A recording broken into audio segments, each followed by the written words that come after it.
गिन्नी का सोना और ज़हन की देन। सुनने में लगता है जैसे दो बिल्कुल अलग अलग बातें हों, है ना? एक तरफ है सोना, एक ठोस चीज, और दूसरी तरफ है मन का चैन, एक एहसास। पर सोचिए, अगर ये दोनों कहानियां मिलकर हमें जिंदगी के एक बहुत बड़े सवाल का जवाब दे दें कि किसी भी चीज का असली मूल्य, असली कीमत क्या होती है। चलिए, आज इसी खोज पर साथ निकलते हैं। तो चलिए शुरुआत करते हैं हमारी पहली कहानी से। ये एक बहुत ही साधारण सी तुलना से शुरू होती है, लेकिन ये सोने के बारे में हमारी समझ को शायद हमेशा के लिए बदल सकती है। देखिए, एक तरफ है बिल्कुल शुद्ध सोना और दूसरी तरफ है गिन्नी का सोना। पहली नजर में देखने पर शायद दोनों एक जैसे ही लगें, पर असल में इनके गुणों में जमीन आसमान का फर्क है। और बस यहीं से हमारी कहानी का असली मतलब निकलकर सामने आता है। तो ये गिन्नी का सोना आखिर है क्या?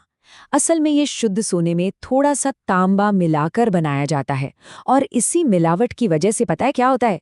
ये शुद्ध सोने से कहीं ज्यादा चमकता है और कहीं ज्यादा मजबूत भी हो जाता है। और यही वजह है कि दुनिया के ज्यादातर गहने इसी से बनाए जाते हैं। वहीं दूसरी तरफ जो बिल्कुल 100% शुद्ध सोना होता है, वो बहुत नरम होता है।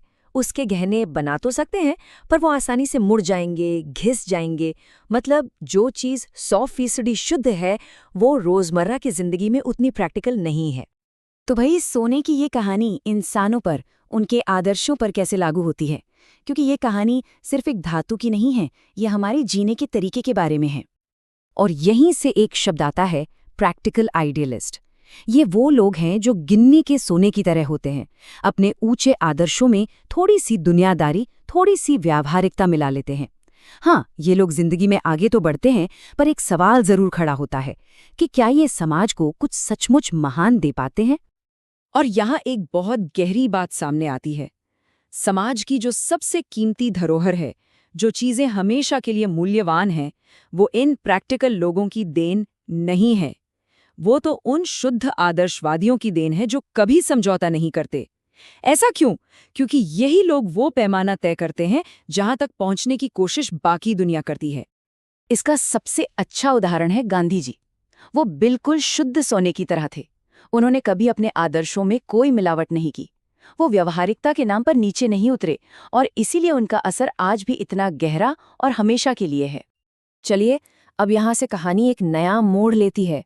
ये आदर्शों का संघर्ष आज की एक बिल्कुल अलग, लेकिन कहीं ना कहीं जुड़ी हुई चुनौती से मिलता है, और वो है हमारी आधुनिक दुनिया का प्रेशर और तनाव।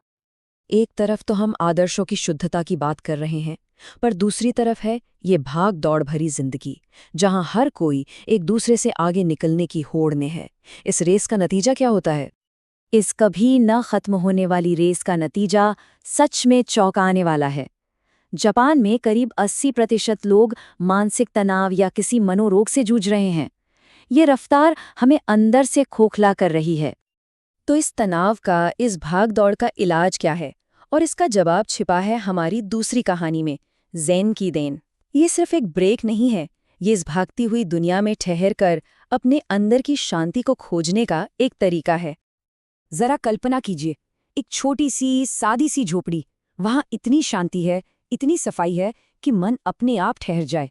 इसे चा नोयू कहते हैं, यानी जापानी चाय समारोह।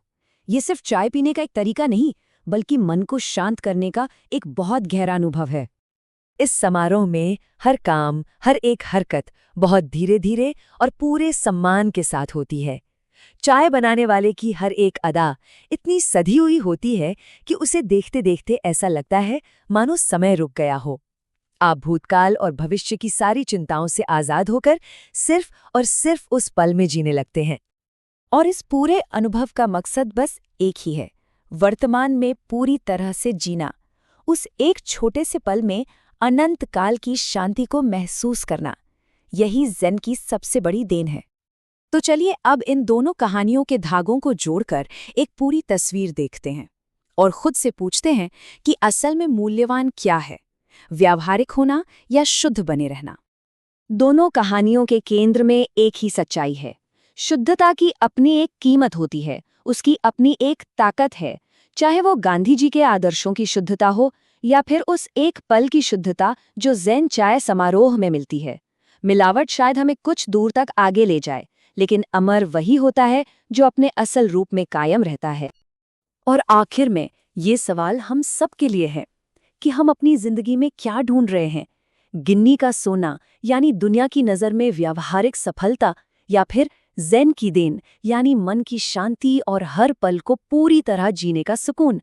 जवाब शायद सबका अपना हो, पर ये सवाल हम सब के लिए एक ही है।